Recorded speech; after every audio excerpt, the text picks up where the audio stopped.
السلام علیکم ناظرین، میں ہوں عبدالمجید، آپ کا ہوسٹ۔ Episode number 7۔ آج کا سوال، وضو میں کتنے فرائض ہیں؟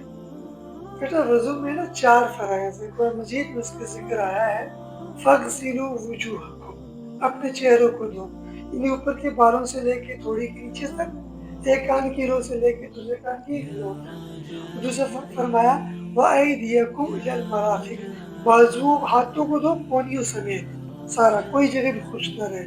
وَامْسَحُوا بِرُؤُوسِكُمْ، اور سروں کا مسح کرو۔ چوتھائی سر کا مسح فرض ہے۔ چوتھائی سر اتنا ہے، یہ والا حصہ چوتھائی سر کہلاتا ہے۔ تو سر پہ جہاں بھی آپ ہاتھ گیرے رکھتے ہو جائے گا۔ سنت ہے پورے سر کا مسح کرنا، اور چوتھائی سر کا مسح کرنا فرض ہے۔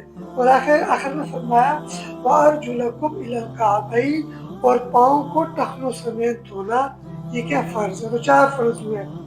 منہ کو دینا، اس طرح ہاتھوں کو کونیوں سمیت دھونا، تیسرا چوتھائی سر کا مسح کرنا، اور چوتھا پاؤں ٹخنوں سمیت دھونا۔ ٹھیک ہے، سمجھ آ گئی آپ کو؟ اگر آپ کو بھی یہ فرائض معلوم تھے تو بہت اچھی بات ہے، کہ نہیں معلوم تھے تو اس کو یاد کریں، اور پھر جب یہ ویڈیو اپلوڈ ہو جائے تو اس کی کمنٹ میں بھی آپ نے پوائنٹ لکھ کے بھیجنا ہے۔ Subscribe Mufti Abdul Muqsid for more Islamic videos.